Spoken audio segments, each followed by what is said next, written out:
My name is Emma Carlson, and the moment my mother grabbed my hair, just one day after my C-section, I finally realized that some wounds aren't meant to heal. They're meant to set us free. You know, there are those moments in life that change you forever. My such moment was not my newborn daughter's first cry, not the moment I held her in my arms for the first time, but the morning after I was discharged from the hospital when I saw my family for the first time for real. Blood seeps through my hospital shirt as I cradle my newborn daughter Paige to my chest. Every slightest movement is echoed by a piercing pain in the fresh cut. My mother Suzanne barely glances at her first granddaughter, her expression devoid of the joy I so desperately hope to see after so many years of trying to earn her approval.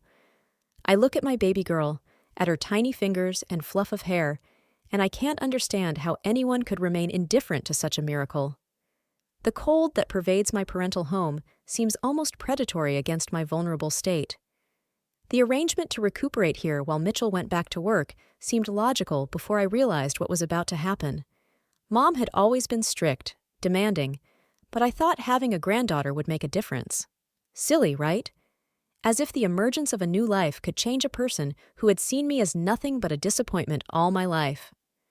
The morning sunlight streams through the curtains as I try to breastfeed, my body still learning this new language of motherhood.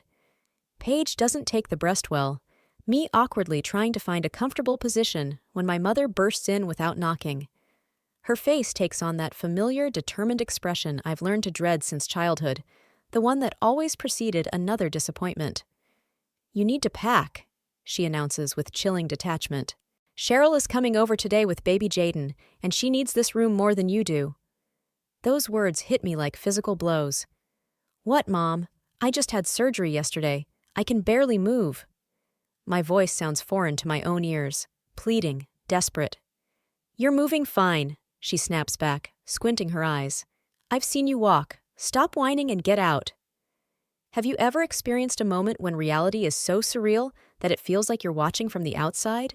That's exactly what I felt as I tried to make sense of what was happening. "Mom, I can barely move. At least let me rest so I can move around normally." It's then that she does something I'll never forget, something that shatters any remnants of family loyalty I've been clinging to. She grabs my hair and yanks my head back, her face a few centimeters from mine, her breath hot on my skin. "You're moving normally.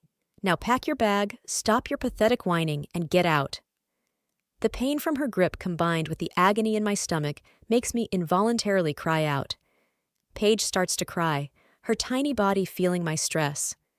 "Suzanne, please get her out of here," my father Philip calls from downstairs, his voice flat and indifferent. I'm not comfortable with this. I strain to recognize this man, the father who once read me bedtime stories and taught me how to ride a bike in the voice of someone who can't even look at his daughter or granddaughter. You know what the strangest thing is? In that moment, I didn't feel anger, just numbness and a strange clarity. It was as if a part of me had always known this would happen, that my worth in this family had always been conditional. Through tears and excruciating pain, I start packing Paige's things. Every movement is torture. Bending over to pick up her clothes causes a sharp pain in the cut, forcing me to stop every few minutes just to catch my breath through waves of agony. My mother stands in the doorway, arms crossed, watching me struggle without offering help. My stomach burns with every movement, surgical staples pulling raw flesh, but her expression never softens. I try to hold Paige with one hand while the other folds diapers, tiny bodysuits, diapers. Every bend is a new wave of pain, every movement a struggle, and she just stands there and watches. "This is ridiculous," I say, making one last attempt. "I'm your daughter too. I need a few more days to recover." "Cheryl is coming over with Jaden, and that's final," she says coldly. "She called last night, saying she was having a hard time and needed help. Unlike you, she doesn't complain about every little thing." As I finish packing, I hear a car pull into the driveway. Cheryl has arrived, right on schedule. I manage to put Paige in her car seat and gather our bags, each step up the stairs sending shockwaves of pain through my body. Cheryl sits in the living room, holding 7-week-old Jaden and chatting with our parents like everything is fine. She looks up as I struggle down the stairs, a satisfied smile spreading across her face. "Oh, good. You're leaving," she says, with unconcealed pleasure. "I can finally have a room all to myself without your drama." I freeze, the weight of our bags pulling my cut. "Drama? Cheryl, I just had surgery." She rolls her eyes dismissively. "Please, you're being so dramatic over a simple C-section.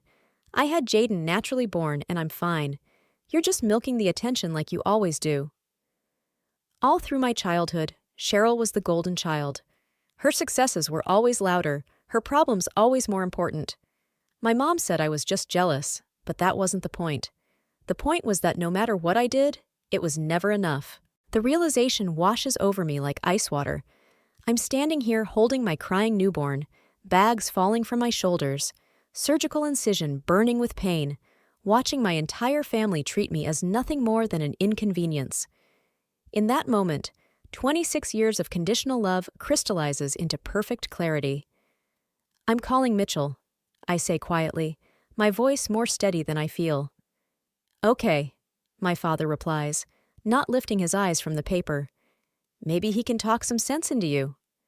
You know what the weirdest part is? I actually thought he was going to say something, didn't I?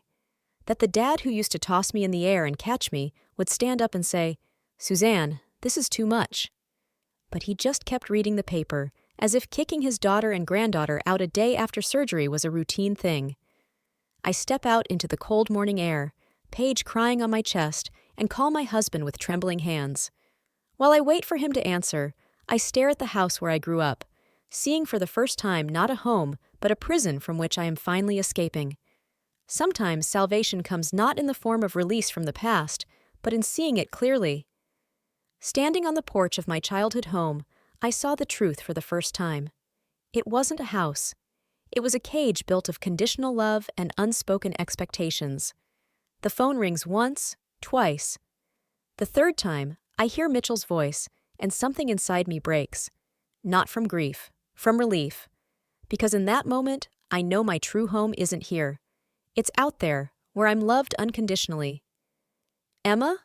What's wrong?" Mitchell's voice sounds concerned, and I try to explain what happened, but the words get stuck in my throat.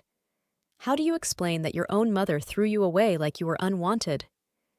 They're kicking us out," I finally utter, and the tears I've been holding back start to flow.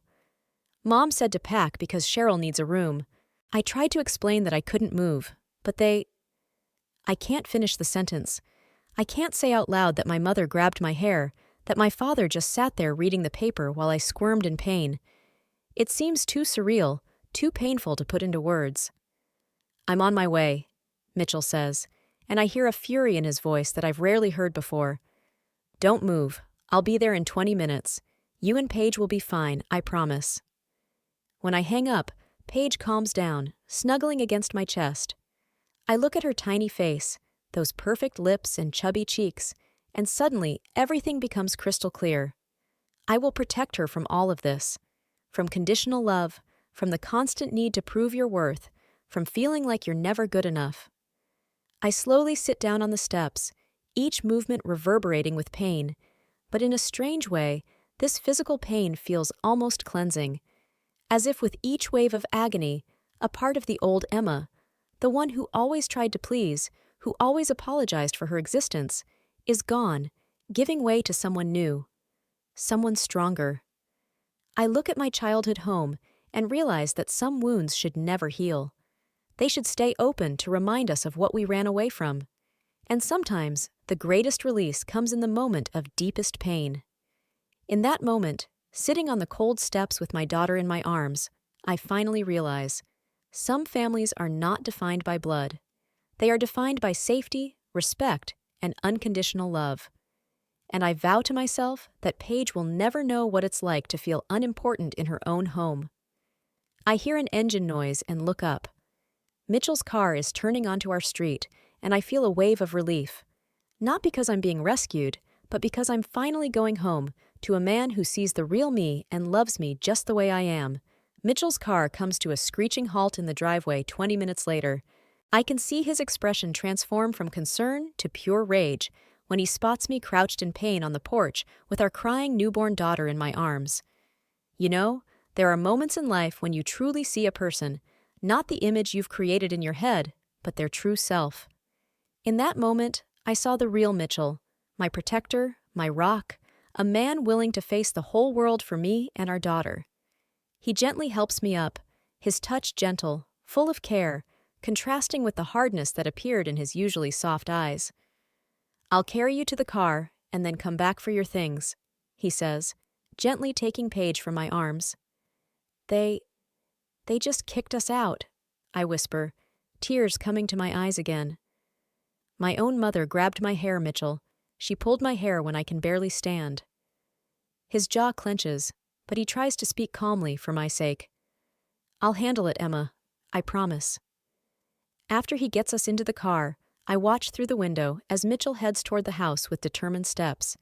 He doesn't back away, as my family might have expected. Instead, he knocks on the door with a controlled fury I've never seen in him before.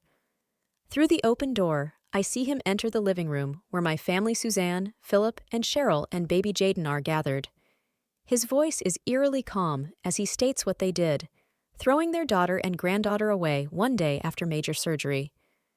"Do you have any idea what you've done?" he asks, and I can almost physically feel the coldness in his words. "She can barely move. She has stitches that could come apart. She's your daughter, for God's sake." I don't hear my mother respond, but I see her hands fly up in a defensive gesture. Philip is still sitting in his chair, as if what's happening doesn't concern him. Cheryl clutches Jaden to her chest and says something, her face contorted with contempt. Then something unexpected happens. Mitchell pulls out his phone and starts recording. I see my mother try to cover her face with her hand as Cheryl looks away. But Mitchell doesn't stop. He captures their reactions, their words, creating an unalterable record of their brutality. "You know what I'm going to do with this video?" Mitchell asks, and even through the distance, I can feel the atmosphere in the room change.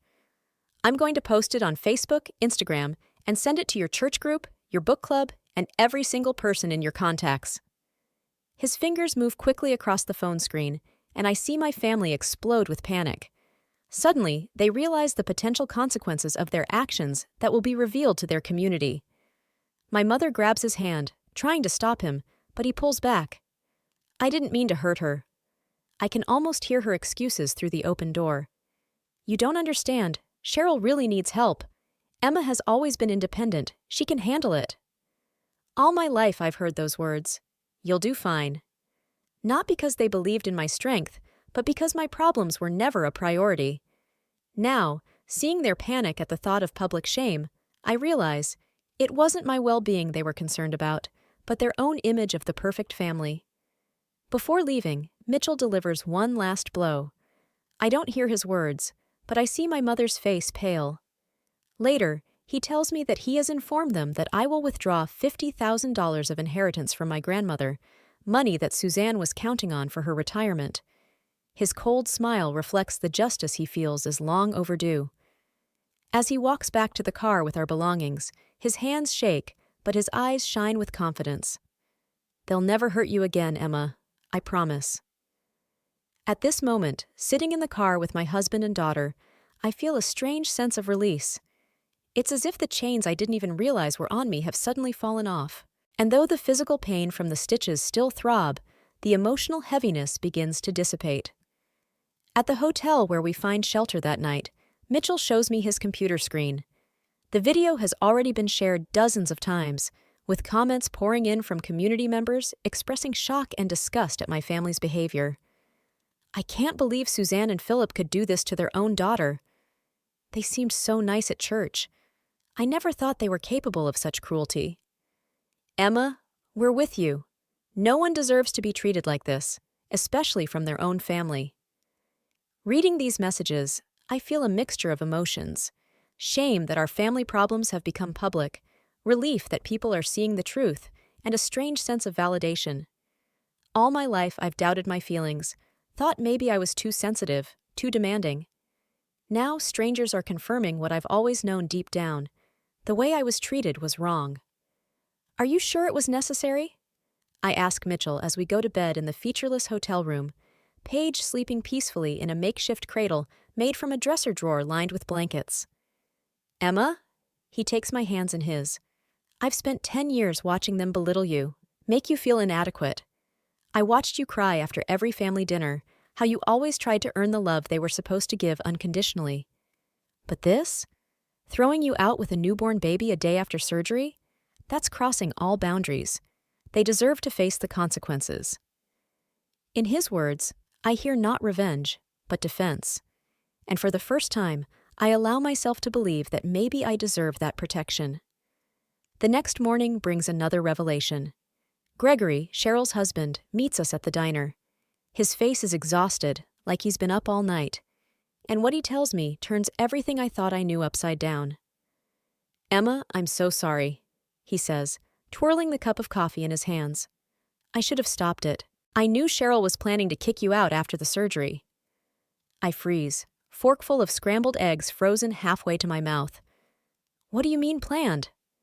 Gregory looks at me with pain in his eyes.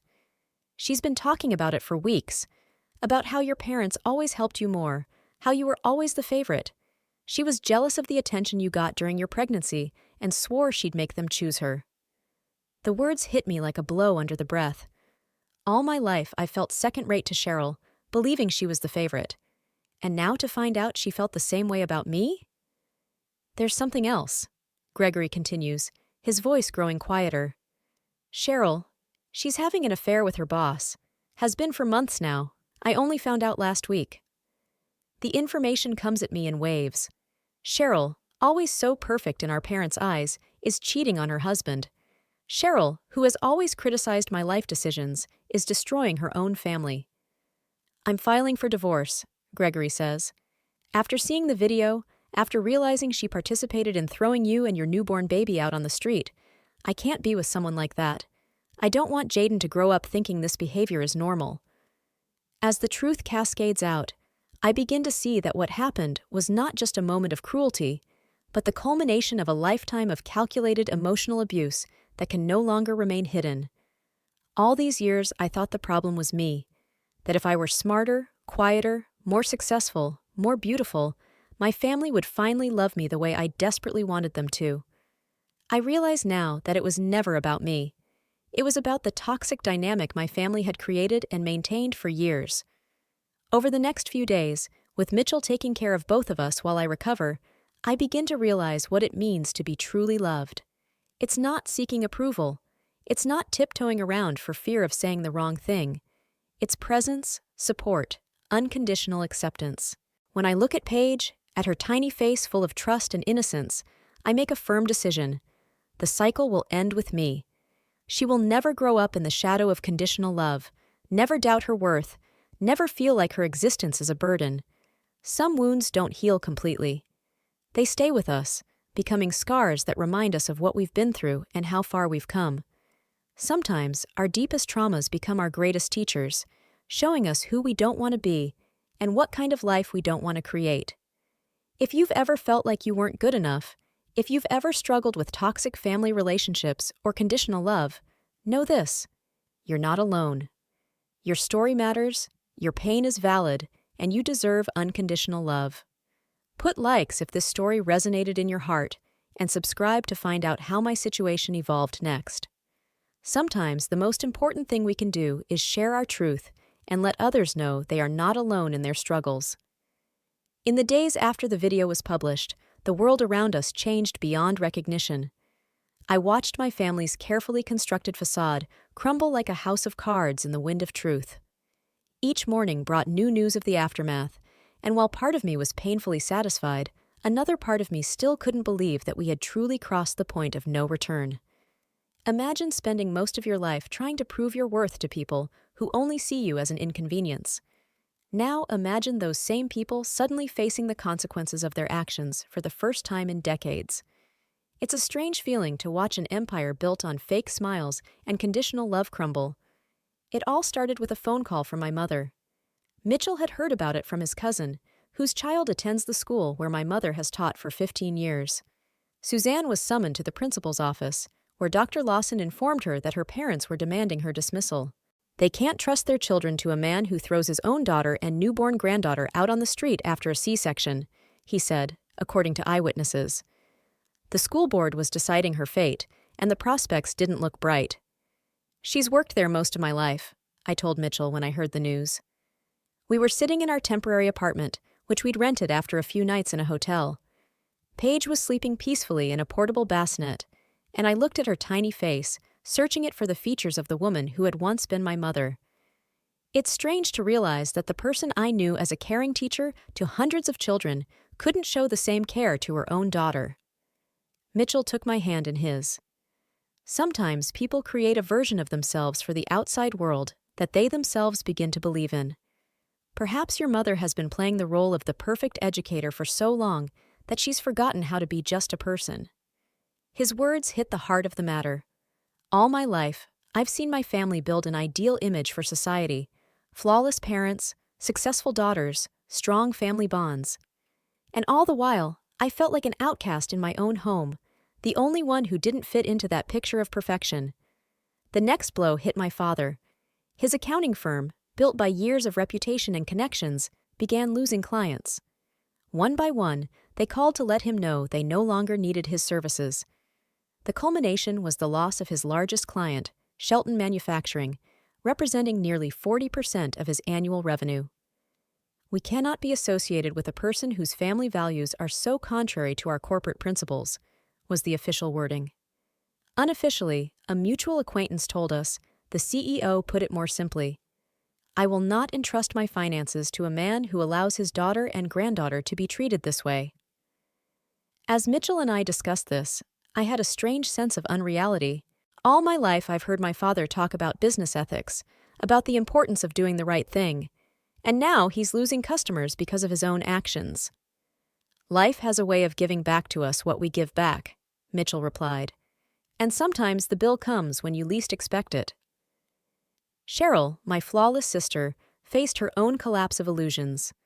Her carefully constructed life began to fall apart when her boss, the same married man with whom she was having an affair, ended their relationship after watching a video.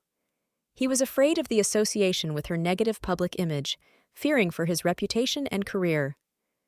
"He just threw me away like a used tissue," she sobbed to Gregory over the phone, unaware that he was recording the conversation for their upcoming divorce proceedings. "After all I've done for him, and now he says he can't risk his career for me."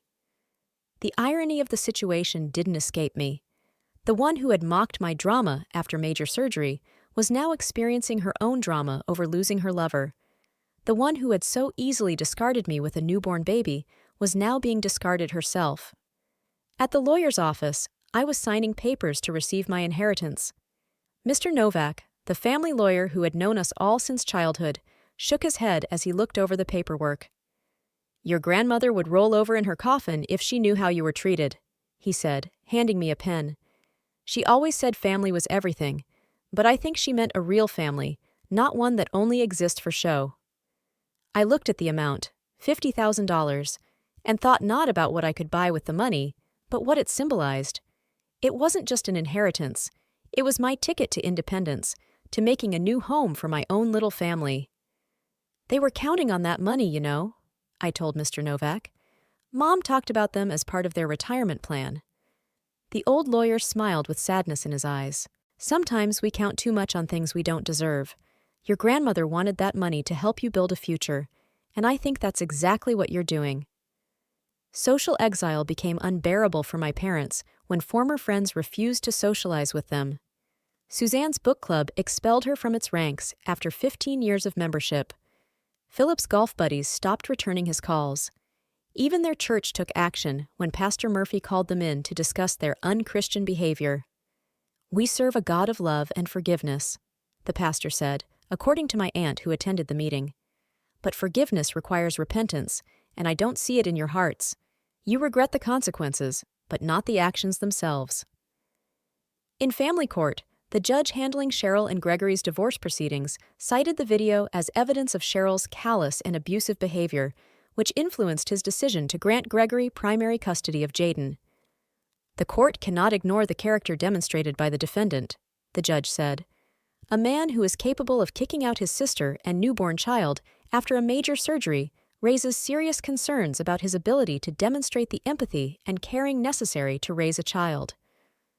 When my maternal grandmother, Violet, saw the video in her nursing home, she immediately called Suzanne to express her disgust and shame. She then contacted her attorney to change her will, removing Suzanne as a beneficiary of her home worth over $200,000 and appointing me in her place. "I didn't raise you this way," she told my mother, unaware that the entire family could hear the conversation on speakerphone. "I'm not a perfect mother, but I would never, ever throw my daughter out on the street, especially after giving birth. I'm ashamed of you, Suzanne. Truly ashamed."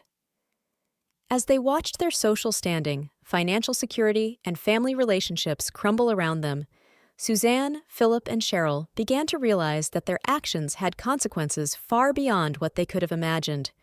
However, none of them showed genuine remorse for the pain they had caused, only regret at being exposed. My mom called me every day for a week, leaving messages full of tears and accusations. "How could you do this to us? You destroyed our family.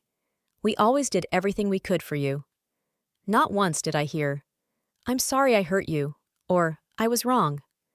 I didn't answer the phone. Instead, I focused on healing, both physically and emotionally. Every day I looked at Paige and promised her a better future, a family built on unconditional love, not images and expectations. "You will never doubt your worth," I whispered as I fed her late at night. "You will never be afraid of losing my love because you don't meet some unspoken standard." One evening, as Mitchell and I sat on the couch looking at rental offers in another city, I suddenly burst into tears. "What's wrong?" he asked, immediately setting aside his laptop and putting his arm around me. "I just don't understand," I squeezed out through my tears. How could they? How could a mother throw away her daughter and granddaughter? How could a father sit by and let this happen? How can a sister rejoice in my pain? Mitchell held me while I sobbed, not trying to find answers that didn't exist. Finally, when the tears dried up, he said, "Some people are so immersed in their own stories that they can't see the pain they cause others. They live in a world where only their feelings matter. And the sad thing is, they never know what they gave up, never realize the value of what they lost." I found a strange comfort in his words. Maybe it wasn't about me. Maybe it wasn't that I wasn't good enough, not worthy enough of love. Maybe it was about their own inability to love fully, without conditions or expectations. As their lives continued to fall apart and mine began to be put back together, I realized one simple truth. Family is not those who are related to you by blood. Family is those who will never make you doubt their love, even in the most difficult times. As their social standing, financial security, and family relationships crumbled around them, Suzanne, Philip, and Cheryl began to realize that their actions had consequences far beyond what they could have imagined. Yet none of them showed genuine remorse for the pain they had caused, only regret at being exposed. 6 months have passed since the day my family threw me away like a piece of junk. 6 months of new life, healing and rethinking everything I thought was true. You know what they say, time heals. But the truth is that time doesn't heal so much as it gives you perspective, a chance to see the whole picture. That day, I just wanted to buy baby food. Paige had turned 6 months old, and we were starting to try complementary foods. I held her in my arms, cradled against my chest in a sling, and pondered which fruit to try first, apple or pear. Such ordinary, normal thoughts of a young mom. And then I saw her. My mother stood behind the cash register in her supermarket uniform. Suzanne, who had always prided herself on her position as a respected educator, was now punching out purchases at the store. She looked older, much older than she had 6 months ago. Her shoulders were slumped, and her face was frozen with an expression of utter resignation to fate. I froze in the aisle, not knowing whether to run or stay. From Aunt Martha, I knew scraps of information about what had happened to my family after the video. Suzanne had lost her job at the school where she had taught for 15 years. No educational institution wanted to hire someone who could treat her own daughter and granddaughter like that. Eventually, she was forced to move in with her sister in Arizona to find a minimum wage job at 58 after a decades-long career.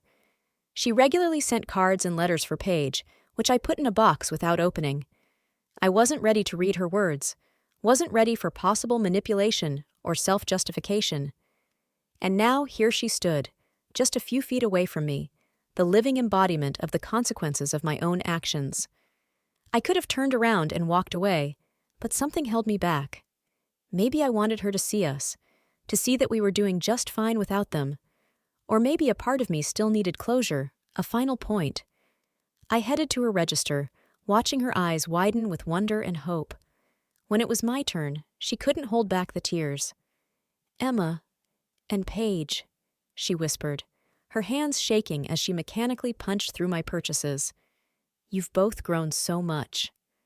I nodded, not trusting my voice. "I miss you so much," she continued. "I've been sending postcards." "I know," I answered finally. "I have them." Did you read them?" "No." She looked like I'd slapped her. "Emma, I'm so sorry. I don't know what came over me that day. I was out of sorts, under pressure." "Sorry doesn't undo what you did," I interrupted, surprised at my own calmness. "Sorry doesn't give me back the first week of my daughter's life."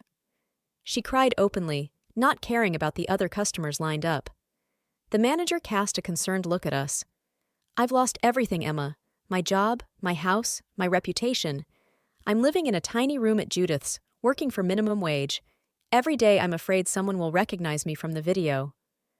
Her tears once broke my heart. I would have done anything to earn her smile, her approval. Now I looked at her and felt, not satisfaction, as you might expect, but a mixture of sadness and detachment. Like I was watching a character in a movie, not the woman who had once defined my entire self-esteem. I paid, picked up the bags, and before I left I said, "I hope you find peace, Mom, I really do, but our paths have parted." As I left the store, I got in my car and allowed myself a moment of weakness. I cried, not from grief, but from release. Paige, sensing my mood, placed her tiny hand on my cheek as if to comfort me. My father, according to mutual acquaintances, lives in a dilapidated studio apartment on the other side of town. His accounting business completely collapsed after clients one by one dropped his services. He now works as an accountant at an auto parts store, making less than half of his former income. Those who have seen him say he looks exhausted because of alcohol problems that have developed to dull the pain of losing everything. Philip, who always took such pride in his discipline, his control, now clings to the bottle to get through the day. The man who taught me that looks and reputation are everything now avoids meeting old acquaintances for fear of their judgment. Cheryl's fall was no less dramatic. After her affair with her boss was exposed and the video ruined her reputation, she lost not only her lover, but also her job at the marketing firm. Gregory gained primary custody of Jaden, and now she only sees her son during supervised visits every weekend at the family center, where social workers point out her self-centered behavior.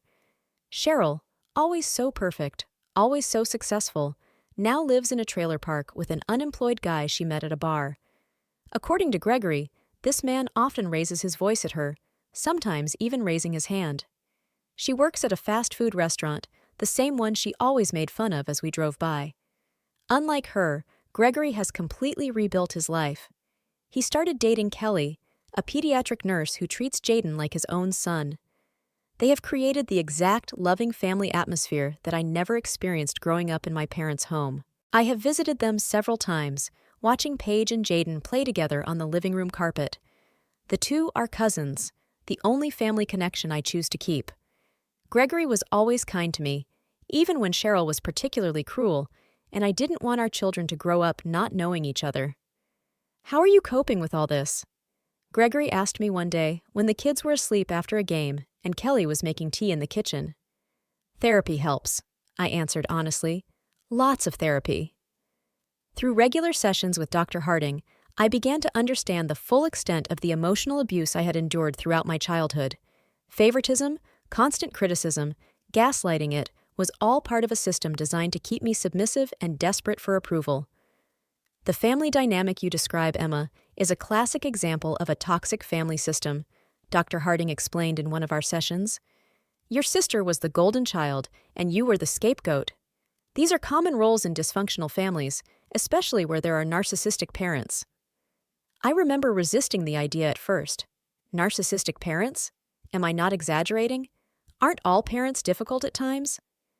But isn't it normal for parents to make mistakes sometimes? I asked him.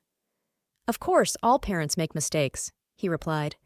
But there's a difference between a mistake and systemic abuse. When your mother kicked you out of the house the day after your C-section, it wasn't a random temper tantrum. It was the culmination of years of shaping behavior. Gradually, I began to see patterns that I used to think were normal. How my mom always praised Cheryl in public, but found flaws in my accomplishments in private.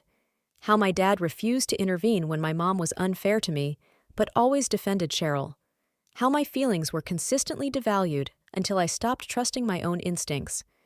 The postcards Mom kept sending remained unopened in a box in the closet. Sometimes, late at night, I would stare at them, fighting the urge to open them. Part of me still wanted to believe there was real remorse inside, an acknowledgement of the harm they'd caused. But Dr. Harding helped me understand that my health was more important than their comfort. You don't have to read them now or ever, he said. Setting boundaries is not abuse, it's self-preservation. Though I struggled with guilt and doubt at times, I realized through therapy that cutting off contact wasn't cruel, but necessary for my mental health and to protect Paige from the same toxic patterns. Mitchell and I have never been stronger. Our bond, forged in the crucible of confronting injustice together, has grown deeper and stronger.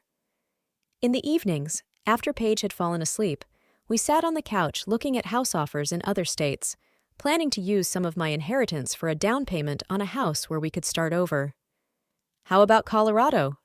Mitchell suggested one evening, showing me pictures of mountain scenery and cozy suburbs. My cousin lives in Boulder, says it's a great place for families. Good schools, lots of green space, friendly neighbors. I looked at the pictures and envisioned our life there, a new home filled with laughter and unconditional love, a place where Paige would grow up knowing her worth would never depend on anyone else's expectations or moods. You know what the most amazing thing is? I said to Mitchell as we looked at house options in our price range. I never thought I deserved to be this lucky before.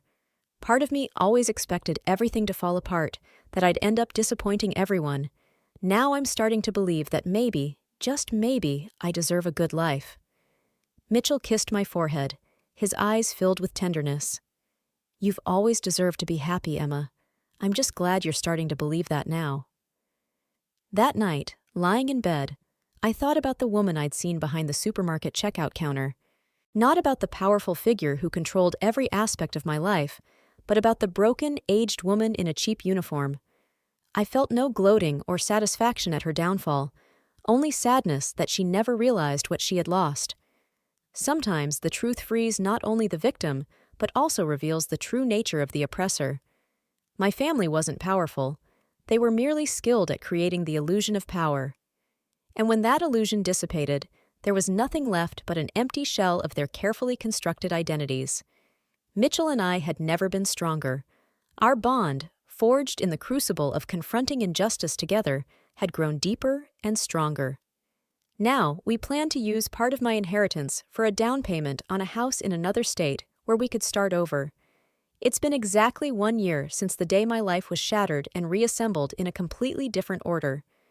A year since my family showed their true colors, and I finally saw the truth I had refused to admit for so long.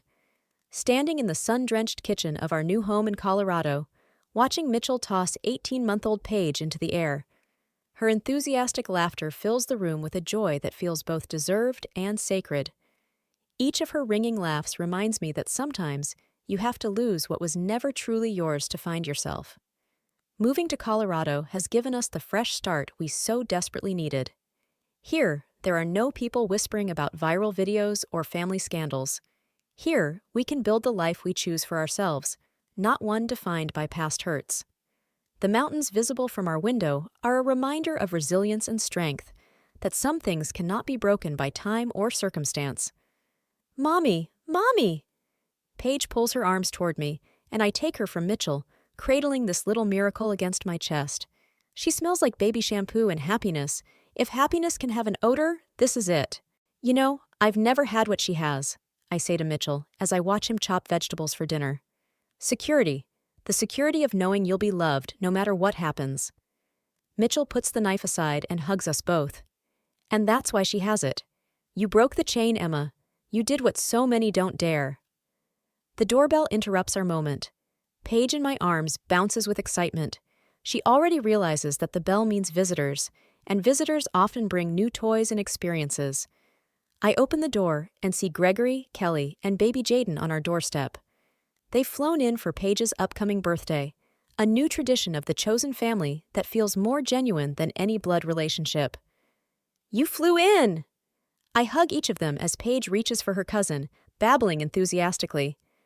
We wouldn't miss this day. Kelly smiles, handing me a beautifully wrapped gift. Family is family. Those words sound different now that I realize family isn't about blood. Family is a daily choice to love, support, and be there for each other. At dinner, with the kids already fed and playing on the living room rug under Kelly's supervision, Gregory shares the latest news. Cheryl checked into rehab, he says quietly, twirling his wineglass in his hands. After her boyfriend was arrested for domestic violence, she finally admitted she needed help. I nod, not knowing how to feel. Part of me is still angry at my sister for all the years of rivalry and manipulation, for the day she looked at my pain with satisfaction. But the other part remembers the little girl with pigtails who was just my big sister once upon a time, long ago. Do you think she'll change? I ask, not expecting a definite answer. Gregory shrugs. I don't. No one expects a miraculous transformation, but there's a quiet recognition that even the most damaged people contain within them the possibility of change. His words stay with me throughout the evening. The opportunity to change. Isn't this what I wished for myself? Isn't that what I have achieved, a deep, fundamental shift in how I see myself and my worth? Later that night, when the guests have left for the hotel and Paige is sleeping peacefully in her crib, I feel drawn to the small wooden box where I keep the unopened postcards from my mother. For the first time in a year, I'm ready to read them, not out of a sense of obligation, but from a position of strength. I sit on the edge of the bed, the box in my lap. Mitchell sits next to me, silently offering support. Are you sure? He asks, knowing it might stir up painful memories. Yes, I answer, surprised at the calmness in my voice. I'm no longer afraid of her words. They no longer have power over me. The first postcard is dated a week after the incident. The mother's handwriting is uneven, the letters blending into each other as if she wrote in a hurry or in a strong emotional state. Dear Emma and Paige, I don't know what to say. Everything is falling apart. Your father blames me. People have stopped talking to us. Please tell Mitchell to take the video down. It's ruining our lives. No apology, no admission of guilt, just fear of the consequences. The second postcard, sent a month later, is different. I lost my job. 30 years of teaching and it's over. I don't know who I am without it. I'm so sorry it turned out this way. I didn't mean to hurt you. With each subsequent card, I see the tone gradually change. From self-justification to beginning to realize the magnitude of her mistakes, though Mom still can't fully comprehend the damage she's done or separate her remorse from her self-pity. The last card, sent just a month ago, contains words I never expected to hear from her. Dear Emma, I have started therapy. My therapist says I have narcissistic traits that influence the way I raised you and Cheryl. I don't want to believe it, but part of me knows it's true. I wasn't the mother you deserved. I'm not asking for your forgiveness or for you to come back into my life. I just want you to know that I'm finally seeing the truth. Love, Mom.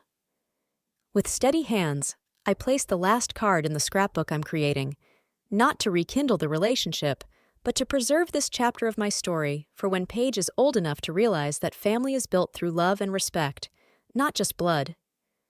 Are you okay? Mitchell asks as I close the album. Yeah, I answer, surprised at how true that is. For the first time in a long time, I'm actually okay. The next day, during my weekly video session with Dr. Harding, I share my discovery. I realized that forgiveness isn't about releasing my family from responsibility or inviting them back into my life, I say, looking at a familiar face on the screen. It's about freeing myself from the weight of their actions. Dr. Harding smiles with warm approval. That's a very profound insight, Emma. Many people never reach that level of realization. You know, the strangest thing is, I'm grateful for what happened, I confess. Not for the pain or the betrayal, but for the clarity they gave me. Without that horrible day, I could have spent my whole life trying to earn a love that was never unconditional. Sometimes the hardest moments become our greatest teachers. He nods. You've done an incredible job of healing, Emma. Not everyone is able to transform trauma into such profound growth. On Paige's birthday, our house fills with people we've chosen to call family. There are warm and supportive Mitchell relatives, neighbors who have become friends, colleagues who appreciate me for who I am, not what I represent. Gregory, Kelly, and Jaden sit next to us as if they've always been part of our circle. When I bring in a cake with a candle shaped like the number 2, the room erupts in applause and song. Paige sits on Mitchell's lap, her eyes wide with surprise and delight. With his help, she blows out the candles, and I feel the last pieces of my heart fuse together. As I watch this scene, I realize that the greatest act of courage was not in surviving my family's betrayal, but in choosing to believe in love in spite of it. In creating a home where vulnerability is met with protection rather than exploitation, where mistakes become opportunities for growth rather than weapons, and where my daughter will grow up never doubting whether she is worthy of unconditional love. In the evening, when the guests have dispersed and the house has fallen into a quiet stillness, I stand at Paige's bedroom window, watching her sleep. The moonlight falls on her face, and in that moment I see in her not only my daughter, but my redemption. Through her, I heal not only myself, but a long line of generations of women in my family who didn't know how to love unconditionally. Mitchell comes up behind me, putting an arm around my shoulders. What are you thinking about? About how sometimes we need to lose one family to find another, I answer, leaning against his chest. And about how the deepest wounds can lead to the deepest healing. I think of my mother working at the supermarket, of my father in his tiny apartment, of Cheryl in rehab. I don't feel hate for them, only hope that they will find their own path to healing. But I also know that it's a path they will have to travel without me. My story didn't end the day I was thrown out of my home. It has only just begun. And now I am writing it on my own terms, with my own words, with my own love. When I look at my sleeping daughter, I see not only the past I have overcome, but the future I am building, line by line, day by day, moment by moment. A future where broken glass doesn't hurt, but is transformed into something new and beautiful. For that is what true redemption is all about, not in forgiving those who hurt, but in creating a life so full of love that pain no longer defines you. And while the shards of the past will always be a part of my story, they no longer hurt me. Instead, they reflect light in new, unexpected directions, creating patterns I could never have imagined when I was surrounded by darkness. I close the door to Paige's room and walk down the hallway, no longer looking back. My path now lies forward, toward the life I choose, with the people who choose me in return, again and again, every day.